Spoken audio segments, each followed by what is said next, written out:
So you'd think that after looking at Mighty Morphin Power Rangers on both the Genesis and the SNES, the true heavy hitters of the 16-bit era, it'd be only downhill from there. And I could totally get why you'd think that. But you'd be wrong. In fact, you might actually be missing out on a hidden gem. Mighty Morphin Power Rangers on the Gamegear is a pseudo fighter. And yeah, I'm just gonna put this out there right now. It is absolutely better than the Sega Genesis and the Sega CD games. And depending on your personal taste and genres, it could possibly be the best game sporting the name. Though I'm sure that's just making you wonder all the more, what exactly is a pseudo fighter? Hey everyone, Spammer D here. Now to answer that question, a pseudo fighter is basically a game that takes the traditional fighting game formula, you know, Street Fighter 2, Mortal Kombat, and mixes it up just enough to be its own thing, while still retaining that fighting game spirit. Think Super Smash Bros. In the Power Rangers case, the game has altered the classic fighting game formula to actually make the gameplay better match the formula of the show, which was baddies make a monster, putty fight, monster fight, Zord fight, and cheesy freeze frame photo finish. Yeah! And the game definitely hits all those beats, literally point for point, just like the other games, with our main villain, Rita Repulsa, trying to conquer Earth with her army of monsters and putty patrollers. And it's up to our teenagers with attitude to stop her. And really, there's not much to say here about the story mode other than it's basically the same as all the others, with the cutscenes mainly just existing to show off the next boss and loosely connect things. There's really not much charm or flair here. But, Ranger fan or not, the story really doesn't matter much beyond the sequence of the fights. Getting started, you'll immediately notice that Power Rangers breaks away from the traditional fighter as early as the character select screen. Right out the gate, you have the classic 5 Rangers to choose from, but unlike the traditional fighters, you aren't stuck with just one of them until the end. In between stages, or deaths, you can switch between the Rangers at your leisure, which is pretty cool. And just like with the Genesis game, after defeating the Green Ranger, he also becomes selectable, as well as the Dragon Zord, which is, once again, a character that did not appear in the Nintendo versions. Looks like Sega really shut out the green for those exclusive rights. I'm sorry. But character selection isn't the only change to the formula. Hopping into the first stage, you'll notice you've got quite the health bar up there. Good for you. But you'll also probably notice that your opponent isn't so lucky, and that it's also not the monster. Yes, while the game does retain that 1v1 fighting game scenario at all times, you end up having multiple opponents to fight during each stage, and it's not as straightforward as it might seem. In the first stage, you fight a multitude of putties, the foot soldiers of the series. And these guys are about as threatening as an angry YouTube commenter. But it doesn't stay that way for long. As the game progresses, they get more health and simply get tougher. Like, can actually kill you levels of difficulty spikes here. Not to mention all the creative ways they start showing up. Plus, Goldar likes to pop up from time to time too and join the fun. The prick.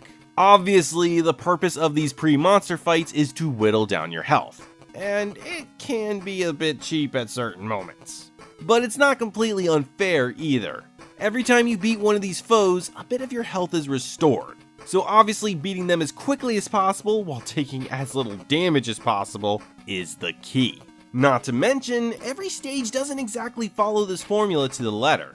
The second stage opens up with the monster fight, then switches over to putties once you've gotten his health halfway down, giving you a chance to heal up on weaker foes before he returns. It's good stuff, made even better by the fact that the fights do offer up some genuine challenge with multiple difficulty settings. Another staple of the fighting game genre is the best 2 out of 3 battles, a tradition that this game also bucks.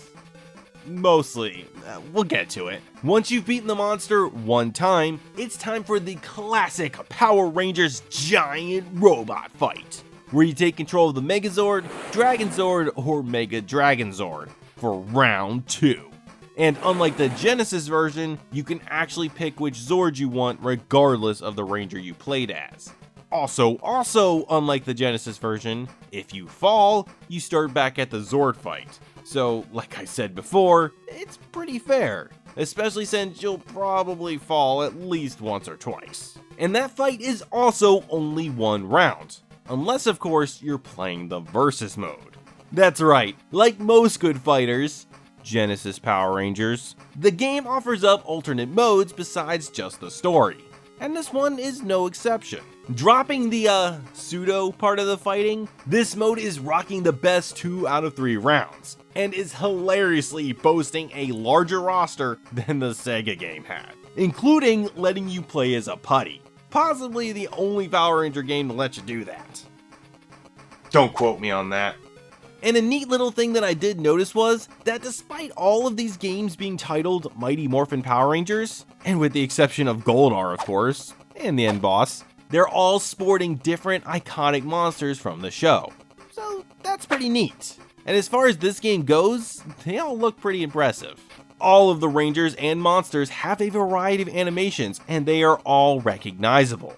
Though obviously, this is the Gamegear, so it's all still pretty limited. Set your expectations accordingly.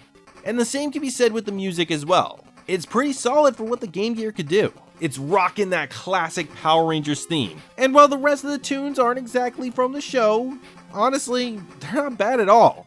But I don't think they're gonna blow anyone away either. But what probably will exceed most gamers' expectations is that this fighter actually has multiplayer. That's right, if you were one of the lucky kids who actually had a friend who also had a Game Gear, also had a copy of this game, and one of you had a link cable, because yes, the Game Gear also had a link cable, then you could actually fight against each other. And I was actually one of those lucky ones, and I can definitely say it'd be worth it. Because despite Power Rangers being a 2-button fighter, the combat here isn't as shallow as you'd expect. Every character has 3 separate specials: jump attacks, a throw, run attack, and standard punches, kicks, and crouching attacks. But I'd argue what helps it stand out the most, and has actually aged surprisingly well, is just how fast the characters move. Even the heavy characters have a spring in their step, and it really keeps you on your toes the entire fight. Honestly, this is how the Sega game should have played. In fact, if this version had been the one we had gotten on the Genesis, I think it would have been fondly remembered as one of the greats, instead of basically being forgotten like it has been. Which is a real shame, because Mighty Morphin Power Rangers on the Game Gear has a lot going for it, and it's a bit of a hidden gem. The campaign's unique take on the fighting game genre still feels fresh to this day, and holds true to the Power Rangers show. The combat is fast and really tries to do a lot with just how little it's working with. And the graphics and music aren't bad either, especially considering the limitations and how dated they technically are. Though they didn't bother me at all. Sadly, the biggest thing holding Power Rangers on the Game Gear back is unfortunately the Game Gear itself. And the fact that there are more, better Power Ranger fighting games readily available. Still though, if you are a hardcore retro fan, Power Rangers fan, or maybe just a fighting game connoisseur, then Power Rangers on the Sega Game Gear is a novel little gem worth checking out.